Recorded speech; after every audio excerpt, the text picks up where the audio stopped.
नमस्कार। आप सभी का स्वागत है किस्से कहानियों में। आज हम सत्यनारायण व्रत कथा करेंगे। चलिए शुरू करते हैं। बोले सत्यनारायण भगवान की जय। प्रथम अध्याय। व्यास जी ने कहा, एक समय की बात है, नैमिषारण्य तीर्थ में शौनकादिक 88,000 ऋषियों ने पुराणवेता श्री सूत जी से पूछा, हे सूत जी, इस कलयुग में वेद विद्या रहित मनुष्यों को प्रभु भक्ति किस प्रकार मिलेगी तथा उनका उद्धार कैसे होगा। हे मुनि श्रेष्ठ, कोई ऐसा व्रत अथवा तप कहिए जिसके करने से थोड़े ही समय में पुण्य प्राप्त हो तथा मनवांछित फल भी मिले। हमारी प्रबल इच्छा है कि हम इसी कथा सुने। सर्वशास्त्र ज्ञाता श्री सूत जी ने कहा, हे वैष्णवों, पूज्य, हे वैष्णवों में पूज्य, आप सब ने प्राणियों के हित की बात पूछी है। अब मैं उस श्रेष्ठ व्रत को आपसे कहूँगा जिसे नारद जी के पूछने पर लक्ष्मी नारायण भगवान ने उन्हें बताया था। कथा इस प्रकार है, आप सब सुने। एक समय देवर्षि नारद जी दूसरों के हित की इच्छा से सभी लोकों में घूमते हुए मृत्युलोक में आ पहुँचे। यहाँ उनके अनेक योनियों में जन्मे प्रायः सभी मनुष्यों को अपने कर्मों के अनुसार कई दुखों से पीड़ित देखकर उन्होंने विचार किया कि किसी यत्न के करने से प्राणियों के दुखों का नाश होगा। ऐसा मन में विचार कर श्री नारद विष्णु लोक गए। वहाँ श्वेतवर्ण और 4 भुजाओं वाले देवों के ईश नारायण को, जिनके हाथों में शंख, चक्र, गदा और पद्म थे तथा वरमाला पहने हुए थे, देखकर स्तुति करने लगे। नारद जी ने कहा, हे भगवान, आप अत्यंत शक्ति से संपन्न हैं। मन तथा वाणी भी आपको नहीं पा सकती। आपका आदि मध्य अंत भी नहीं है। आप निर्गुण स्वरूप सृष्टि के कारण भक्तों के दुखों को नष्ट करने वाले हैं। आपको मेरा नमस्कार है। नारद जी ने इस प्रकार की स्तुति सुनकर विष्णु बोले, हे मुनि श्रेष्ठ, आपके मन में क्या है? आपका किस काम के लिए यहाँ आगमन हुआ है? निसंकोच कहें। तब नारद मुनि ने कहा, मृत्युलोक में सब मनुष्य जो अनेक योनियों में पैदा हुए हैं, अपने अपने कर्मों द्वारा अनेक प्रकार के दुखों से पीड़ित हैं। हे नाथ, यदि आप मुझ पर दया रखते हैं तो बताइए, उन मनुष्यों के साथ सब दुख थोड़े से ही प्रयत्न में कैसे दूर हो सकते हैं? विष्णु भगवान ने कहा, हे नारद, मनुष्यों की भलाई के लिए तुमने यह बहुत अच्छा प्रश्न किया है। जिस व्रत के करने से मनुष्य मोह से छूट जाता है, यह व्रत मैं तुमसे कहना चाहता हूँ। बहुत पुण्य देने वाला, स्वर्ग तथा मृत्यु दोनों में दुर्लभ एक उत्तम व्रत है, जो आज मैं प्रेमवश होकर तुमसे कहता हूँ। श्री सत्यनारायण भगवान का यह व्रत विधि विधान पूर्वक करने से मनुष्य इस धरती पर सुख भोग कर मरने पर मोक्ष को प्राप्त होता है। श्री विष्णु भगवान के यह वचन सुनकर नारद मुनि बोले, हे भगवान, उस व्रत का फल क्या है? क्या विधान है? इससे पूर्व यह व्रत किसने किया है और किस दिन यह व्रत करना चाहिए? कृपया मुझे विस्तार से बताएं। श्री विष्णु ने कहा, हे नारद, दुख शोक आदि दूर करने वाला यह व्रत सब स्थानों पर विजय करने वाला है।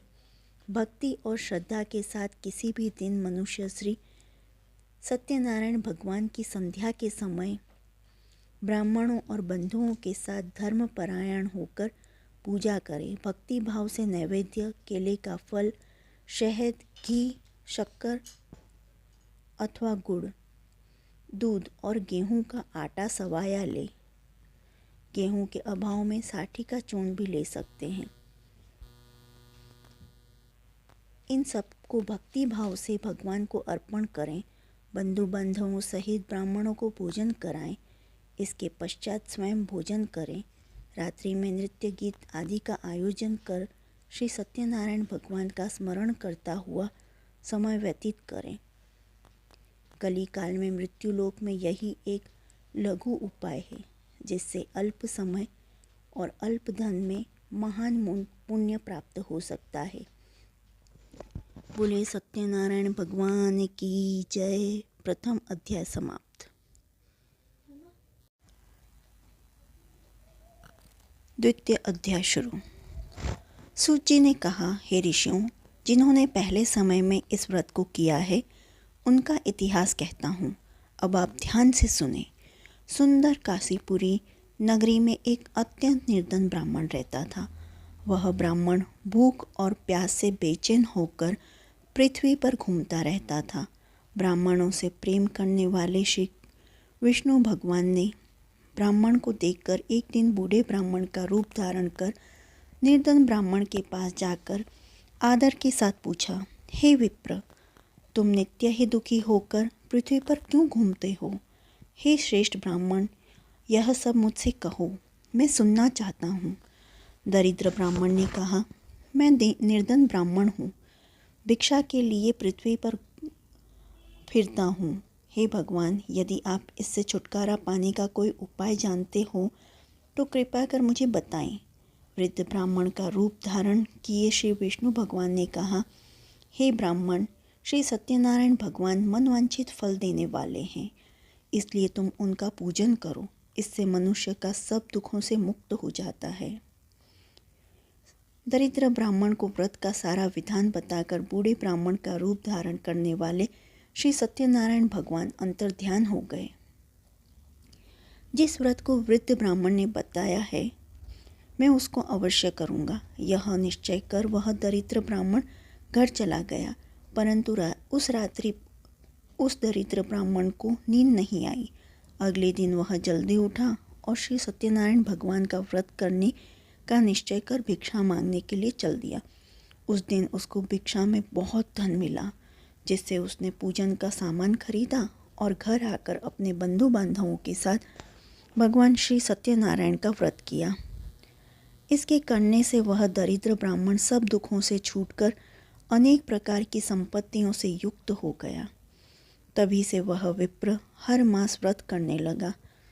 इस प्रकार सत्यनारायण भगवान के व्रत को जो शास्त्रीय विधि के अनुसार करेगा वह सब पापों से छूटकर मोक्ष को प्राप्त होगा। आगे जो मनुष्य पृथ्वी पर श्री सत्यनारायण भगवान का व्रत करेगा वह सब दुखों से छूट जाएगा। इस तरह नारद जी से सत्यनारायण भगवान का कहा हुआ व्रत मैंने तुमसे कहा। हे विप्रो, अब आप और क्या सुनना चाहते हैं, मुझे बताएं। ऋषियों ने कहा, हे मुनीश्वर, संसार में इस विप्र से सुनकर किस किस ने इस व्रत को किया यह हम सब जानना चाहते हैं। इसके लिए आपने हमारे मन में श्रद्धा है। श्री सूत जी ने कहा, हे मुनियों, जिस जिस प्राणी ने इस व्रत को किया है उन सबकी कथा सुनो। एक समय ब्राह्मण धन और ऐश्वर्य के अनुसार बंधु बांधवों के साथ अपने घर पर व्रत कर रहा था। उसी समय एक लकड़ी बेचने वाला बूढ़ा व्यक्ति वहां आया। उसने सिर पर रखा लकड़ियों का गट्ठर बाहर रख दिया और विप्र के मकान में चला गया। प्यास से व्याकुल लकड़हारे ने विप्र को व्रत करते देखा। वह प्यास को भूल गया। उसने उस विप्र को नमस्कार किया और पूछा, हे विप्र, आप यह किसका पूजन कर रहे हैं? इस व्रत से आपको क्या फल मिलता है, कृपया मुझे बताएं। ब्राह्मण ने कहा, सब मनोकामनाओं को पूरा करने वाला यह श्री सत्यनारायण भगवान का व्रत है। इनकी कृपा से मेरे यहाँ धन धान्य आदि की वृद्धि हुई है। विप्र से इस व्रत के बारे में जानकर वह लकड़हारा बहुत प्रसन्न हुआ। भगवान का चरणामृत ले और भोजन करने के बाद वह अपने घर को चला गया। अगले दिन लकड़हारे ने अपने मन में संकल्प किया कि आज ग्राम में लकड़ी बेचने से जो धन मिलेगा उसी से भगवान सत्यनारायण का उत्तम व्रत करूँगा। मन में ऐसा विचार कर वह लकड़हारा लकड़ियों का गट्ठर अपने सिर पर रखकर जिस नगर में धनवान लोग रहते थे वहाँ गया। उस दिन उसे उन लकड़ियों के 4 गुना दाम मिले। वह बूढ़ा लकड़हारा अति प्रसन्न होकर पके केले, शक्कर, शहद, घी, दूध, दही और गेहूं का चूर्ण इत्यादि श्री सत्यनारायण भगवान के व्रत की सभी सामग्री लेकर अपने घर आ गया। फिर उसने अपने बंधु बांधवों को बुलाकर विधि विधान के साथ भगवान का पूजन और व्रत किया।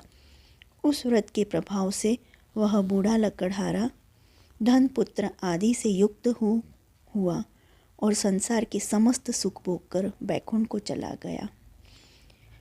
यहाँ द्वितीय अध्याय समाप्त होता है। बोले सत्यनारायण भगवान की जय।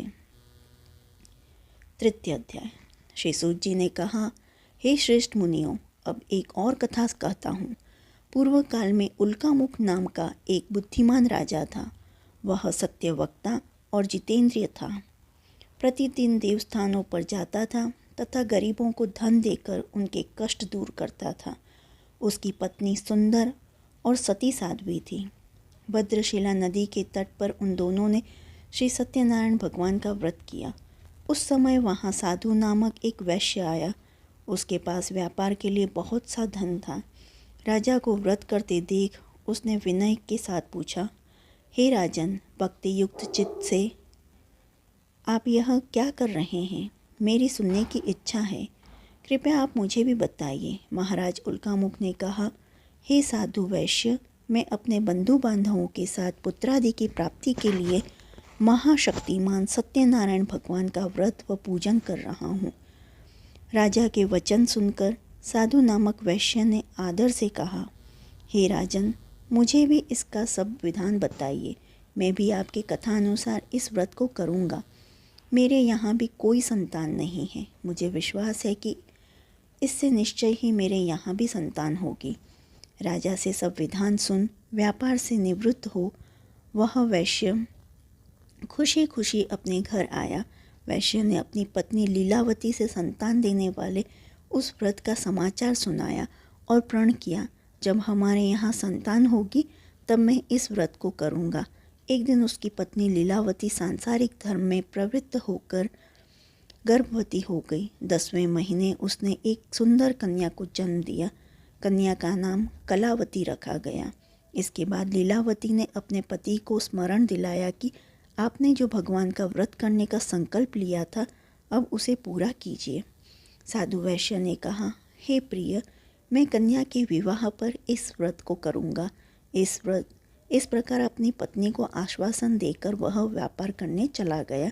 काफ़ी दिनों पश्चात वह लौटा तो उसने नगर में सखियों के साथ अपनी पुत्री को खेलते देखा। वैश्य ने तत्काल एक दूत को बुलाकर कहा कि उसकी पुत्री के लिए कोई सुयोग्य वर की तलाश करो।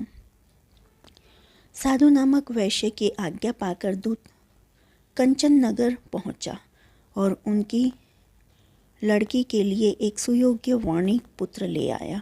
वणिक पुत्र को देखकर साधु नामक वैश्य ने अपने बंधु बांधवों सहित प्रसन्नचित्त होकर अपनी पुत्री का विवाह उसके साथ कर दिया।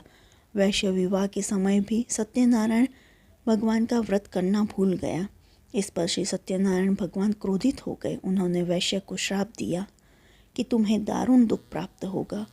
अपने कार्य में कुशल साधु नामक वैश्य अपने जामाता सहित नाव को लेकर व्यापार करने के लिए समुद्र के समीप स्थित रत्नसारपुर नगर में गया।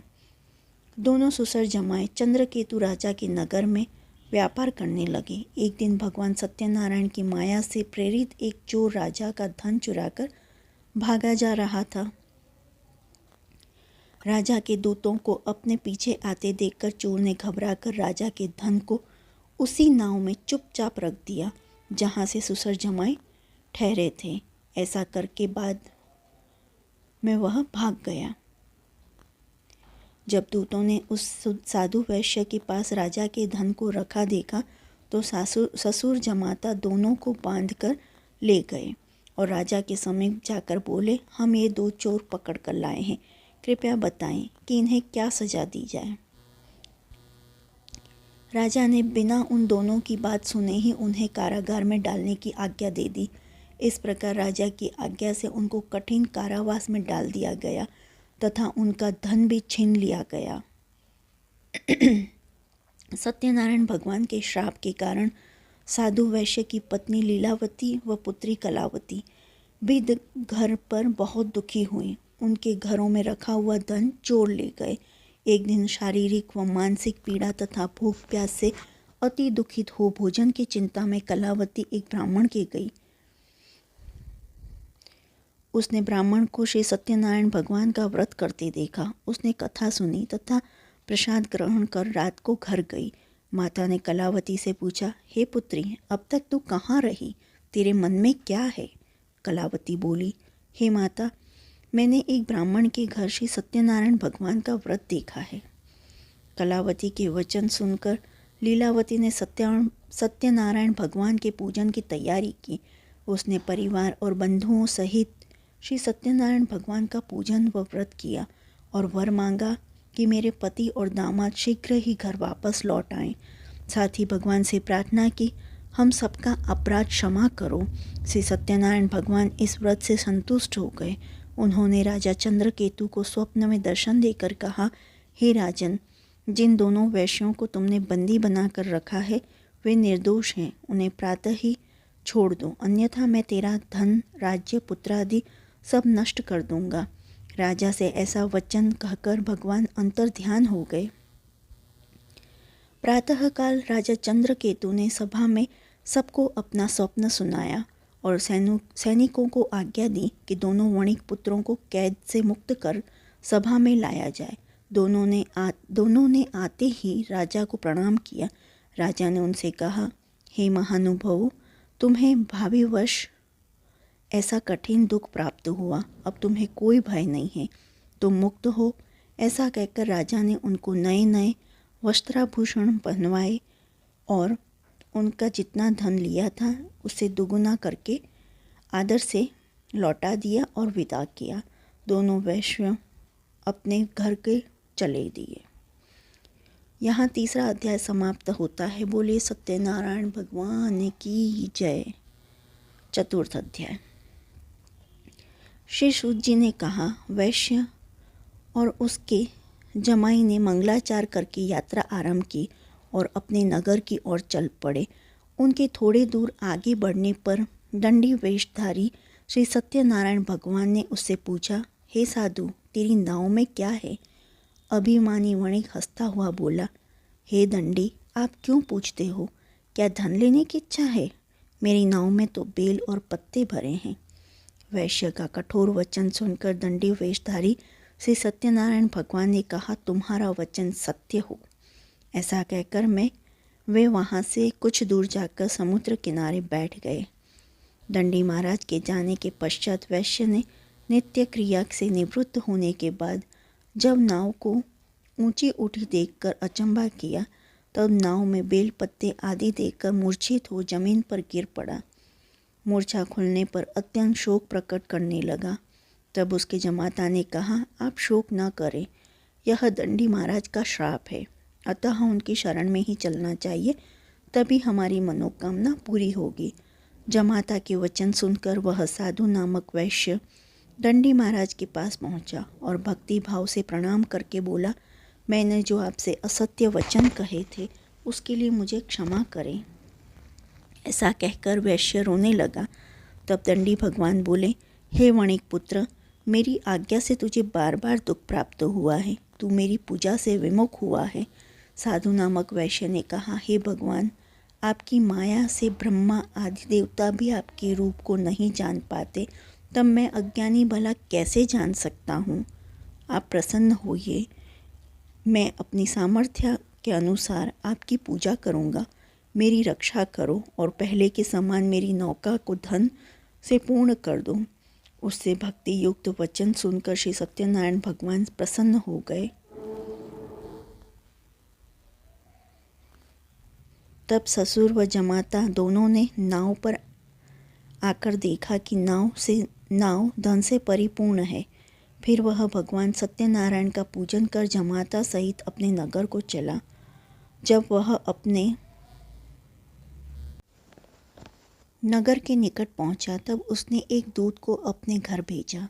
दूत ने साधु नामक वैश्य के घर जाकर उसकी पत्नी को नमस्कार किया और कहा, आपके पति अपने दामाद सहित इस नगर के समीप आ गए हैं।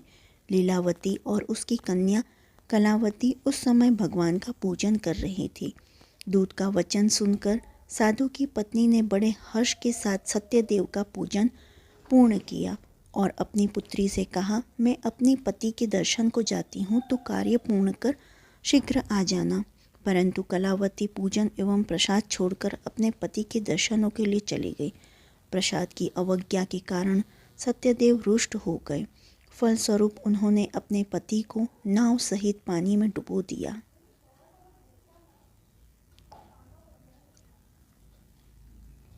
कलावती अपने पति को न देख रोती हुई जमीन पर गिर पड़ी। नौका को डूबा हुआ तथा कन्या को रोती देख साधु नामक वैश्य दुखित हो गया और बोला, हे प्रभु, मुझसे या मेरे परिवार से जो भूल हुई हो उसे क्षमा करें।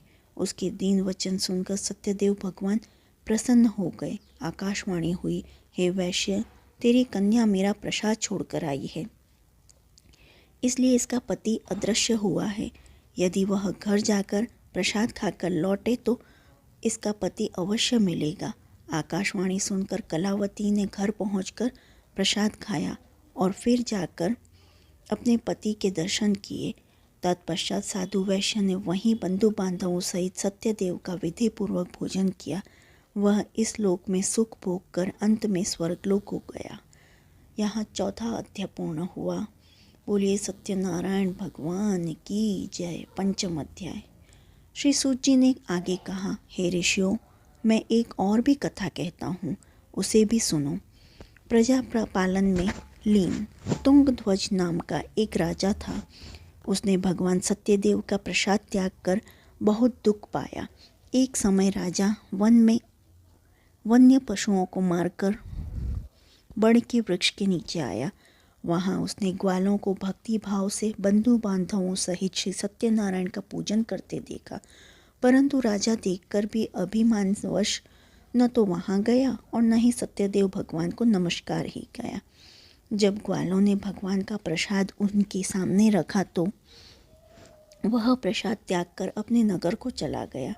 नगर में पहुंचकर उसने देखा कि उसका सब कुछ नष्ट हो गया है। वह समझ गया कि यह सब भगवान सत्यदेव ने ही किया है। तब वह उसी स्थान पर वापस आया और ग्वालों के समीप गया और विधिपूर्वक पूजन कर प्रसाद खाया तो सत्यनारायण की कृपा से सब कुछ पहले जैसा ही हो गया और दीर्घ काल तक सुख भोग कर मरने पर स्वर्ग लोक को चला गया। जो मनुष्य इस परम दुर्लभ व्रत को करेगा से सत्यनारायण भगवान की कृपा से उसे धन धान्य की प्राप्ति होगी। निर्धन धनी और बंदी बंधन से मुक्त होकर निर्भय हो जाता है। संतानहीन को संतान प्राप्त होती है तब तथा सब मनोरथ पूर्ण कर होकर अंत में वह वैकुंठ को जाता है। जिन्होंने पहले से इस व्रत को किया है अब उनके दूसरे जन्म की कथा भी सुनिए। शतानंद नामक ब्राह्मण ने सुदामा के रूप में जन्म लेकर श्री कृष्ण की भक्ति कर मोक्ष प्राप्त किया। उल्कामुख नाम के महाराज राजा दशरथ बने और श्री रंगनाथ का पूजन कर वैकुंठ को प्राप्त हुए। साधु नाम के वैश्य ने धर्मात्मा व सत्य प्रतिज्ञ राजा मूर्ध्वज बनकर अपनी देह को आरे से चीरकर दान करके मोक्ष को प्राप्त हुआ। महाराज तुंगध्वज स्वयंभू मनु हुए। उन्होंने बहुत से लोगों को भगवान की भक्ति में लीन कर मोक्ष प्राप्त किया। लकड़हारा भील अपने जन्म में गुह नामक निषाद राजा हुआ, जिसने भगवान राम के चरणों की सेवा कर मोक्ष प्राप्त किया। यहाँ सत्यनारायण व्रत कथा समाप्त होती है। अब आरती, जिसे मैं नहीं गाऊंगी, जैसे कि मैं आपको पहले बोलती आई हूँ, जिसे आप गाइएगा और सत्यनारायण भगवान का पुण्य प्राप्त कीजिए। बोलिए सत्यनारायण भगवान की जय। जो आपको यह सत्यनारायण व्रत कथा पसंद आई हो तो please like, share and subscribe. देखने के लिए धन्यवाद। जय हिंद, जय भारत।